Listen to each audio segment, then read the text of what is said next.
உள்ளதை உள்ளதென்றும் இல்லதை இல்லதென்றும் சொல்லுங்கள் என்று சொன்ன நம் கருணாமூர்த்தியான இயேசு கிறிஸ்துவின் திருநாமத்தினாலே உங்கள் அனைவரையும் நான் வாழ்த்துகிறேன். வரும்போதே பாஸ்டர் சொல்லிட்டு இருந்தார், லீவு எதுக்கு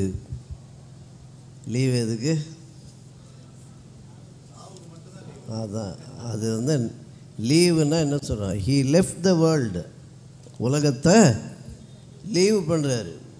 இங்கேருந்து லீவு பண்ணும்போது தான் உங்களுக்கு லீவு அப்படின்னு சொன்னார். ஒருத்தர் வந்து அடிக்கடி சர்ச்சுக்கே வரலன்னு சொல்லி அவரை கூப்பிட்டு பாஸ்டர் வந்து கேட்டார், என்னப்பா சர்ச்சுக்கு வான்னு சொல்கிறேன், வரவே மாட்டேங்கிறேன் அப்படின்னு. அவன் சொன்னான்னா, நான் ரொம்ப கெட்டவன், நல்லவனாக இருந்தால் நான் சர்ச்சுக்கு வரேன். அப்போ பாஸ்டர் சொன்னார், அழுக்கு போனதும் குளிச்சிட்றேன்னு சொல்கிறியப்பா, எப்படிப்பா அது, குளிச்சா தானே அழுக்கு போகும். அவன் என்ன சொன்னான், அழுக்கெல்லாம் போதும் நான் குளிச்சிட்றேன் பாஸ்டர் அப்படின்ற மாதிரி.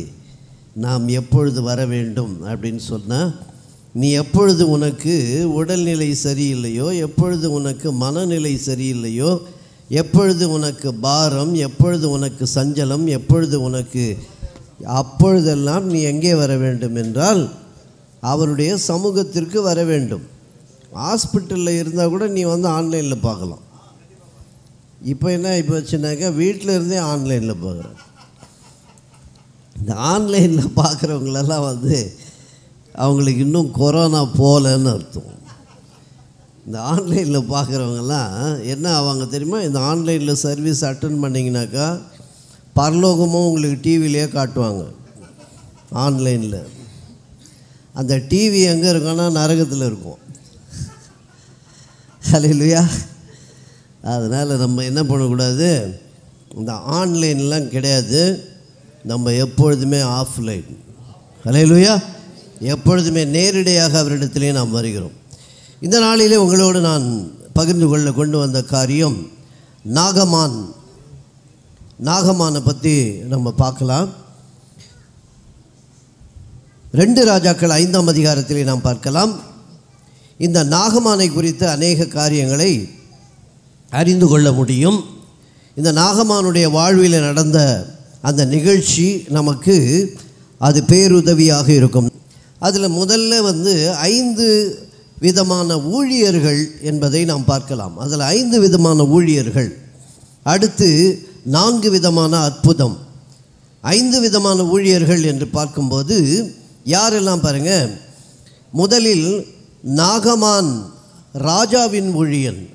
நாகமான் ராஜாவின் ஊழியன். அந்த நாகமான் வீட்டில் ஒரு சிறு பெண் இருந்தாள், அடிமை பெண். அவள் ஒரு ஊழியர். அடுத்து கர்த்தரின் ஊழியர். யார்? எலிசா கர்த்தரின் ஊழியர். அதற்கு அடுத்து நாகமானிடத்திலே இருந்த ஊழியர்கள். அதற்கும் அடுத்து எலிசாவிடத்தில் இருந்த ஊழியன். இதையெல்லாம் நம்ம எப்படி பார்க்குறோம்? முதல் வசனம் 5ஆம் அதிகாரம் 1ஆம் வசனம், சீரிய ராஜாவின் படைத்தலைவனாகிய நாகமான் என்பவன் தன் ஆண்டவனிடத்தில் பெரிய மனுஷனும் எண்ணிக்கையுள்ளவனுமாயிருந்தான். அவனை கொண்டு கர்த்தர் சீரியாவுக்கு ரட்சிப்பை கட்டளையிட்டார். மகா பராக்கிரமசாலியாகிய அவனோ குஷ்டரோகியாக இருந்தான். பராக்கிரமசாலியாக இருந்தால் நோய் வராதுன்னு நினச்சிடக்கூடாது. பராக்கிரமசாலிக்கும் நோய் வரும். ராஜாவின் மனுஷனாக இருந்தாலும் நோய் வரும். கவர்மெண்ட் ஆஃபீஸில் வேலை செஞ்சாலும் நோய் வரும். ஐடி கம்பெனியில் இருந்தாலும் நோய் வரும். ஆனால் நான் ஏதோ இப்படி இருக்கேன், ஆனால் எனக்கு ஒன்றும் வராதுன்னு சொல்லக்கூடாது. அந்த முதல் ஊழியன். அடுத்து 2ஆம் வசனம் பாருங்கள். சீரியாவில் இருந்து தண்டுகள் புறப்பட்டு இஸ்ரவேல் தேசத்திலிருந்து ஒரு சிறு பெண்ணை சிறைபிடித்து கொண்டு வந்திருந்தார்கள். அவள் நாகமானின் மனைவிக்கு பணிவிடை செய்து கொண்டிருந்தாள். 2வது ஊழியர் யார்? நாகமானுடைய மனைவி. அவள் அங்கே நாச்சியார், அந்த எஜமானிக்கு ஊழியராக இருந்த. அது 5:2 சொல்லப்படுகிறது. 8ஆம் வசனத்திலே பார்த்தீர்கள் என்றால், இஸ்ரவேலின் ராஜா தன் வஸ்திரங்களை கிழித்து கொண்ட செய்தியை கடவுளுடைய மனுஷனாகிய எலிசா கேட்டபோது, கடவுளின் ஊழியன் எலிசா என்பதை அங்கே பார்க்கிறோம். 13ஆம் வசனத்திலே பார்த்தீர்கள் என்றால், யாராவது வாசிங்க. அவன் ஊழியக்காரர் சமீபத்தில் வந்து, அவனுடைய ஊழியக்காரர், யாருடைய ஊழியக்காரர்? நாகமானுடைய ஊழியக்காரர்கள் சமீபமாய் வந்து. அதற்கு அடுத்து 20ஆம் வசனம், தேவனுடைய மனுஷனாகிய எலிசாவின் வேலைக்காரன். பார்த்தீங்களா, 5 விதமான ஊழியர்கள், 5 விதமான ஊழியங்கள் இந்த சம்பவத்தில் ஈடுபடுகிறார்கள், இந்த அற்புதத்தில் ஈடுபடுகிறார்கள், இந்த குணமாக்குதலில் ஈடுபடுகிறார்கள். இந்த 5 விதமான ஊழியங்கள், 5 விதமான ஊழியர்கள், அதிலே இந்த 5 ஊழியர்கள் மூலமாக நாம் கற்றுக்கொள்வது 4 அற்புதங்கள். 4ன்னா 4 விதமான அற்புதங்கள். முதலிலே எவருக்கும் அற்புதம், இரண்டாவது எவராலும் அற்புதம், மூன்றாவது எவ்விதத்திலும் அற்புதம், நான்காவது ஒரு கேள்வியாய் வருகிறது, எவராலே அற்புதம்? ஹல்லேலூயா. நான்காவது எவராலே அற்புதம். இதெல்லாம் நடக்குது. 3 காரியங்கள் என்னன்னா, எவருக்கும் அற்புதம், எவராலும் அற்புதம், எவ்விதத்திலும் அற்புதம். ஆனால் அந்த அற்புதம் எவராலே நடக்கிறது? அந்த கேள்வி நமக்கு எப்பொழுதும் இருக்க வேண்டும். எவராலே அற்புதம்?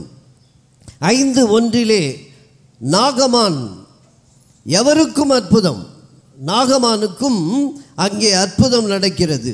ஏனென்றால் அவர் மிகப்பெரிய பராக்கிரமசாலி, எண்ணிக்கை உள்ளவராக இருந்தார் என்றெல்லாம் பார்க்கிறோம். அவருக்கு அற்புதம். ஆகையால் வசதி படைத்தவர்கள், வசதி இல்லாதவர்கள், படித்தவர்கள், பாமரர்கள், உயர்ந்தவர்கள், தாழ்ந்தவர்கள், ஹல்லேலூயா, அவர்கள் யாராக எவருக்கும் அற்புதம் செய்ய கர்த்தர் அங்கே காத்து கொண்டிருக்கிறார். இரண்டாவது பாருங்க, எவராலும் அற்புதம்.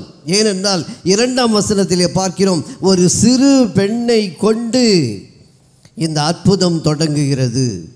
ஒரு சிறு பெண் சொன்ன நற்செய்தியின் மூலமாக இந்த அற்புதத்திற்கு வழி கிடைக்கிறது. ஒரு சிறு பெண்ணின் துணிச்சலால் இந்த அற்புதம் நடக்கிறது. ஒரு சிறு பெண் தயக்கமில்லாமல் பேசியதால் இந்த அற்புதம் நடக்கிறது. இந்த சிறு பெண் அதிக பிரசங்கியாய் மாறியதால் அங்கே ஒரு அற்புதம் நடக்கிறது. ஹல்லேலூயா. பிரசங்கம் வேறு, அதிக பிரசங்கம் வேறு. நீங்கள் பண்ணுறீங்களா அதுதாங்கன்னு சொல்லக்கூடாது. இந்த பிரசங்கி சின்ன பெண், அவ பாருங்க, அந்த இடத்துல நமக்கு எதுக்கு வம்பு? நம்ம அப்படிதான் பேசுகிறோம். யாராவது பார்த்தோம்னா என்ன சொல்லுவோம்? நான் சொல்லணும்னு நினச்சேன், நமக்கு ஏன் வம்புன்னு வந்துட்டேன். ஆனால் அந்த பெண் அப்படி நினைக்கல. ஒரு அடிமை பெண், எத்தனை துணிச்சலாய், நீ என்னை என்ன நினைத்தாலும் இது எங்கே சென்றால் நடக்கும் என்பதை நான் சொல்லி தீருவேன், என்னுடைய கடவுளை குறித்து பேசுவேன், அவருடைய அற்புதத்தை நான் உனக்கு உணர்த்தி காட்டுவேன், அவரால் மட்டுமே நடக்கும் என்பது எனக்கு தெரியும், அதை நீயும் அறிந்து கொள் என்று சொல்லும் துணிச்சல் அந்த சிறு பெண்ணுக்கு இருந்தது. அதான் மிகப்பெரிய முக்கியம். ஒரு அடிமை பெண், அடிமையாக கொண்டு வந்து வைக்கப்பட்ட பெண், வீட்டில் சின்ன சின்ன வேலைகள் வாயினால் சொல்வதில்லை என்று வேதம் சொல்லுகிறது. கையை காட்டினா வேலை செய்யணும். வேலைக்காரர் வந்து எஜமானுடைய கைகளையே பார்த்து கொண்டிருந்தார்கள்னு சங்கீதக்காரர் சொல்லுகிறார். ஏன்னா அப்படி கை காட்டினா ஓடணும், அதை எடுத்துகிட்டு வரணும். ஆனால் அவளுடைய வாய் பேசியது, என்னுடைய கர்த்தர் பெரியவர், அவரிடத்தில் தான் அற்புதம் என்பதை, அந்த கடைசியில் எவராலே அற்புதம் என்பதை கடைநிலை ஊழியர் அவர் சொன்னார். மற்ற எல்லாம் பெரிய பெரிய ஊழியர்கள், நம்ம பார்த்தது எல்லாமே பெரிய பெரிய ஊழியர்கள். ஆனால் இந்த 5 விதமான ஊழியங்கள் நடக்கிறது. அந்த ஊழியர்கள் மூலமாக இந்த அற்புதத்திலே ஒரு சின்ன பெண் யாரை வேண்டுமானாலும், ஆனால் தான் அங்கே என்ன பார்த்தோம்? எவராலும் அற்புதம், யார் மூலமாக வேண்டுமானாலும் அந்த அற்புதம் நடக்கும் என்பதை நாம் அங்கே பார்க்கிறோம். 4ஆம் வசனத்தில் பாருங்க, அப்பொழுது அவன் போய், இஸ்ரவேல் தேசத்து பெண் இன்ன பிரகாரமாய் சொல்லுகிறாள் என்று தன் ஆண்டவனிடத்தில் அறிவித்தான். தன்னுடைய எஜமானிடத்திலே போய் சொல்லுகிறார், இந்த இஸ்ரவேலின் பெண் இன்ன விதமாய் சொல்லுகிறாள். அந்த சின்ன பெண்ணுடைய பேச்சு அங்கே பரவ ஆரம்பிக்கிறது. அந்த சின்ன பெண் வாயிலிருந்து புறப்பட்ட நற்செய்தி அது அரண்மனை வரை சென்று சேருகிறது. ஹல்லேலூயா. ராஜாவின் அந்த ராஜாவுடைய அவரிடத்திலே போய் இந்த சிறிய பெண் சொன்ன செய்தியை யார் சென்று சொல்லுகிறார் என்றால் நாகமான் சென்று அங்கே சொல்லுவதை நாம் பார்க்கிறோம். அடுத்து மூன்றாவது, எவ்விதத்திலும் அற்புதம். 10-13 வாசிங்க. அப்பொழுது எலிசா அவனிடத்தில் ஆள் அனுப்பி, நீ போய் யோர்தானில் 7 தரம் ஸ்நானம் பண்ணு, அப்பொழுது உன் மாம்சம் மாறி நீ சுத்தமாவாய் என்று சொன்னான். அதற்கு நாகமான் கடுங்கோபம் கொண்டு புறப்பட்டு போய் அவன் வெளியே வந்து நின்று தன் தேவனாகிய கர்த்தருடைய நாமத்தை தொழுது தன் கையினால் அந்த இடத்தை தடவி, இவ்விதமாய் குஷ்டரோகத்தை நீக்கிவிடுவான் என்று எனக்குள் நினைத்திருந்தேன். நான் ஸ்நானம் பண்ணி சுத்தமாகிறதற்கு இஸ்ரவேலின் தண்ணீர்கள் எல்லாவற்றை பார்க்கிலும் தமஸ்குவின் நதிகளாகிய ஆப்னாவும் பர்பாரும் நல்லதல்லவோ என்று சொல்லி. எவ்விதத்திலும் அற்புதம். ஒரு இடத்துல என்ன பண்றாரு, எச்சில் துப்பி சேற்றை குழைத்து அங்கே பூசுகிறார். ஒரு இடத்துல என்ன சொல்றாரு, நீ விசுவாசத்தில் போ, நீ போகலாம், உன் விசுவாசம் உன்னை ரட்சித்தது. ஒரு இடத்துல என்ன சொல்றாரு, நாவை அதனுடைய உதடை தொட்டு எப்பத்தா என்று சொன்னார். வெவ்விதமாக எவ்விதத்திலும் அற்புதம், அது எப்படி வேண்டுமானாலும் நடக்கும். ஹல்லேலூயா. இந்த இடத்துல இவ்விதமாய் நடக்க வேண்டும். நீ யோர்தானில் முழுகு, நீ யோர்தானில் மூழ்கு. ஏனென்றால் உன் சொந்த ஊர், உன்னுடைய சொந்த ஊரில் இருக்கிற ஆற்றை குறித்து பெருமை பாராட்டி கொண்டிருக்கிறாயே, நான் சொல்லுகிறேன், நீ யோர்தானில் மூழ்கு. இங்கே போயிட்டேன்னா வைகையில் போய் குளிச்சேன்னா சரியாயிடும், குத்தால அருவியில் போய் முங்கிட்டேன்னா சரியாக போயிடும், கங்கையில் போய் முங்கி முங்கி எழுந்துச்சுன்னா சரியாக போயிடும். ஒரு பக்கம் பாடி இறங்குது, இன்னொரு பக்கம் உயிரோடு இருக்க பாடி உள்ளே போய் வருது. நான் நேரில் பார்த்துட்டு வந்தேன். ஒரு பக்கம் கழுவுறான், அப்படியே கொண்டாந்து இறக்கி அந்த கங்கை தண்ணியை எடுத்து அந்த டெட் பாடி வாயில் ஊற்றி அதை கொண்டு போய் அங்கே வைக்கிறான். அது எரியுது. அதுக்கு பக்கத்தில் படித்துறையில் எல்லாரும் உள்ளே முங்கி முங்கி முங்கி எழுந்திருக்கிறாங்க. கர்த்தர் சொல்லுகிறார், உனக்காக ஒரு யோர்தான் இருக்கிறது. ஹல்லேலூயா. இயேசு கிறிஸ்து என்னும் யோர்தான் நமக்கு இருக்கிறது, அதிலே மூழ்கு. அப்பொழுது உனக்கு அற்புதம், அற்புதம் நிச்சயமாக நடக்கும். ஆகையால் எவ்விதத்திலும் அற்புதம். 5ஆம் அதிகாரம் 15ஆம் வசனம் வாசிங்க. அப்பொழுது அவன் தன் கூட்டத்தோடெல்லாம் தேவனுடைய மனுஷனிடத்துக்கு திரும்பி வந்து அவனுக்கு முன்பாக நின்று, இதோ இஸ்ரவேலில் இருக்கிற தேவனை தவிர, இஸ்ரவேலில் இருக்கிற கடவுளை தவிர பூமி எங்கும் வேறே தேவன் இல்லை என்பதை, பூமி எங்கும் வேறொரு கடவுள் இல்லை. ஒரு அல்லேலூயா சொல்லுங்களேன். இந்த உலகத்தில் எங்கேயுமே கிடையாது, பூமி எங்கும் வேறொரு கடவுள் இல்லை என்று அவருடைய வாயினால் அறிக்கை இடுகிறதை பார்க்கிறோம்.